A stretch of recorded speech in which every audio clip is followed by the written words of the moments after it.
So this is kind of old news at this point, but I think it's still quite relevant, especially since protests and counter-protests have retained their violence over time. And before going further, keep in mind that criticizing one side of the discussion doesn't mean I approve of the other side. It just means the other side isn't the focus of the video. Because while members of the extreme fringes of the right have major issues, groups on the extreme left such as Any Means Necessary, or BAMN for short, and the self-proclaimed anti-fascist group ANTIFA not only share these major issues but do so while claiming moral superiority over the right. Both sides suffer from bigotry and intolerance towards people who don't align with their views, and during protests both sides turn violent against each other, commonly justifying the violence by declaring that the other side would have hit them first. However, while this can be considered a universally bad thing, as using force against ideological opponents is not conducive to a democratic nation, it's really bad on the left. BAMN and Antifa are both groups that actively go against what they perceive as white supremacists and neo-Nazis, along with other fascist groups. Now, that itself is kind of controversial, as some have claimed that their targets don't always fall in line under these radical labels, such as with the Jewish conservative Ben Shapiro. Today, though, I don't want to address that directly.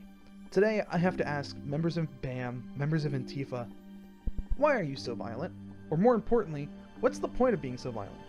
Listen, I get the fundamental idea behind the violence. The German Nazi Party has shown the extreme threat that fascism presents, and I understand not wanting that recreated in the US. However, this nation was built on the freedom of expression and communication of ideas, with the limits pertaining only to speech that semi-directly incites violence. So as long as they aren't advocating in their protests for violence against Jews and people of color, or any other person in the group for that matter, their speech is protected under the First Amendment. I personally despise white supremacy and find the concept of ethnic or racial superiority to be genuinely foolish and pointless, but it's a concept that has the right to exist in this country legally. This law also applies to other controversial views, such as those of flat earthers, LGBT activists, communists, anarchists, and opinions stated by Alex Jones. Amazon was created by the Central Intelligence Agency, and so was Google, and so was Facebook, and so was Microsoft. And guess who created all of those? International business machines and a eugenics consortium created in the 1920s. Nazi Germany was a project of this British Empire operation. It was set up to fail as a model to bring in the UN. Then a more advanced program of breakaway civilization was launched here, run by IBM. The point is that freedom of thought and expression is part of having a diverse and properly operated USA, and limiting the free speech of people we disagree with is counter to the values of this nation. The reason enemies of Antifa and BAMN are allowed to protest is because of this, and Antifa or BAMN's right to counter-protest is also on account of this nation's freedom of expression and assembly. And yes, things labeled hate speech are protected too. I'll get into that in a separate episode. So, since you legally can't restrict free speech, these extremist groups on the left have resorted to violence during political protests to silence disagreement. I'm filming you. Oh, I'm gonna hurt you. Because you have a mask on. Oh, shit. Motherfucker! Oh shit, he's bleeding. Yo. Hey, man! He's bleeding! Come here, Nazi! Get off our streets! Get the fuck off our streets! You piece of shit! Fuck you! Sir, please! I'm just here to protest! Please! Stand down! Get out! Get back!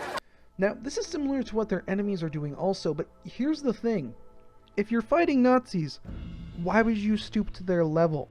Why would you start using their tactics? The MLK protests wouldn't have been nearly as effective if they fought back against the racists who attacked them, and it helped to vilify their oppressors in the public eye and lead to change. So with that successful protest strategy in mind, why would you use the same tactics as people you call Nazis instead of being the innocent victim, enlightening your cause and demonizing your opponents? Now you've allowed them to play the victim card as the group under the attack, and you guys are seen as the aggressors. So rather than punching a Nazi, try arguing with a Nazi instead. It might prove to be a waste of time, but punching them instead would be self-defeating, ineffectual, unethical, and illegal. It's illegal. You're not allowed to do that. It's against the law. Why? This strategy clearly isn't the best. You've allowed your opponents to gain public sympathy. In exchange, you have the media depict you as violent, thugs. The world got a glimpse of these tactics in action when some clad all in black smashed the windows of a Starbucks and a Bank of America. Just blocks away, some members of Lacey McCauley's Antifa group, Disrupt J20, swung into action, torching a limousine and scuffling with police. Breaking a window is a symbolic act. Windows break all the time. Things break all the time. Yeah, especially when you throw rocks through them. How do you actually have a worse public image than some of the people you call Nazis? That's insane. And clearly, Antifa, BAMN, and other such groups need a bit of rebranding. And I would like to propose a couple things that I think would help with that. 1. Ditch the violence. You guys are not making progress by punching people and using makeshift weapons. Follow the strategies of MLK in your protests, and people might be compelled to defend you instead of the Nazis that you keep attacking. Turn the narrative to your side, and you might be able to get these Nazis socially shunned again. Because while legally you can't stop people from talking, socially you can get groups villainized and culturally rejected. Presently, you guys are almost at this point with only hardcore liberals still accepting your movement. Try to get a broader appeal, try to get some conservatives to join your side against the Nazis, and see what you can do with that. Because I guarantee you, if you appeal to more people are going to side with you and against your opponents. 2. Antifa, and BAM if you all use them, get rid of the masks. The masks and costumes make you look like thugs and criminals with something to hide. If you're really going against fascists, you should be able to show your face proudly, since you clearly are the good guys and would have nothing to hide, right? Like, if you believe vehemently that what you're fighting is fascism and Nazis, you shouldn't be hiding behind a mask. That just suggests you're doing something wrong, and that just suggests that something's gonna go bad. For the third point, I want to suggest 2 things, one to each group. 1. Antifa, I get that you guys like being anarchy, communists, or whatever, but you guys need to pick a leader before someone just declares themselves the leader. Power and leadership vacuums will get filled by members of the group eventually, but even if you all just somehow decide not to elect a leader and agree to that, the media will pick one of you guys as Mr. or Mrs. Antifa in a sense, and I cannot imagine you'd be completely satisfied with their pick. Declare someone your representative. Declare someone the poster child for your movement. MLK, Malcolm X, these were people that represented movements. Gandhi represented a movement. You guys have nothing right now, and I think you really need to change that. Conversely, second point, BAM, your leader is bad. This kind of has to play back to the violence thing, but your leader is constantly assaulting people, and that does not look good. Oh boy! Hey, save your shit, be nice, be nice. Come here, Nazi. Get off our streets! Get the fuck off our street! You piece of shit! We're not here to protect you, sir. Please, I'm just here to protest. Please, No KKK, no fascist. Is that how you talk? No Trump. No KKK, no fascist. Is that how you talk to your third graders?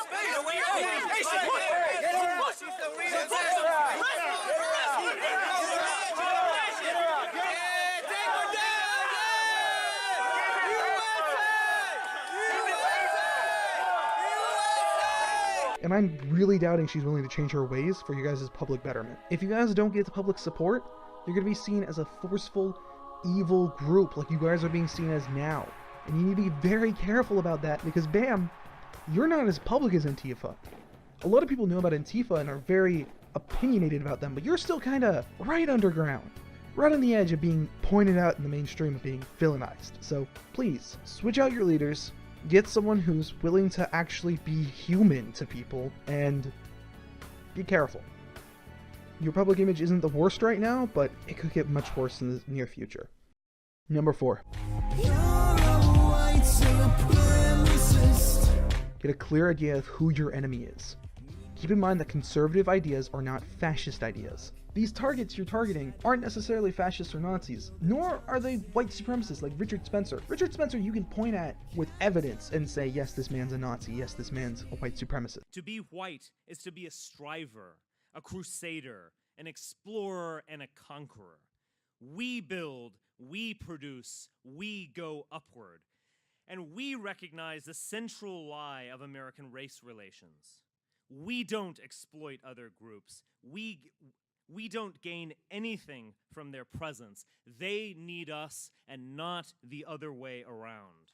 With everyone else, you need to start figuring out what your evidence is for these individuals being fascists or being Nazis or being white supremacists. Because I get the feeling you might not be able to. It's important to label your political opponents properly and not carelessly throw Nazi and fascist around. And if you think these people are actually these things, I'm glad to listen. Provide me some proof, but people like Ben Shapiro, Ann Coulter, Milo Yiannopoulos, Lauren Southern, or Jordan Peterson, we gotta talk about that, because I'm not seeing what you're seeing. For now, I'm not gonna say like, oh, your targets are not Nazis at all. I just recommend gathering a bit of evidence and actually finding support as to how these people could be Nazis compared to how these people could be conservatives. There's a difference, and it's really important to get that difference right. And for now, those are some of the things I think could help. I hope you aren't seeing this as major changes that would negatively impact your movements. But overall, I'm hoping to make your groups publicly better. I think combating fascism is important, but coming to true blows over it will not win people to your side. I just disagree primarily with your groups on how you treat your ideological opponents. Antifa, BAMN, and other far-left groups, be very careful moving forward. You started off on the wrong foot publicly with groups like Antifa being demonized in the public's eye. And if you don't change how you present your groups, you might be stuck looking worse than the actual Nazis you oppose. Take it from a family of moderates. You guys have an awful public image, and you can easily make it worse. I support the idea of being against fascism, but I can't support the violence. I can't support you guys actually attacking people. Ultimately, because of how you guys are right now, Antifa, BAMN, others, I can't support you. I hope this message doesn't fall on deaf ears and just make you pissed. I hope this is something that might be able to be useful going forward. I'm Zomber Vincent, and thanks for sticking around to the end. Have a blessed day.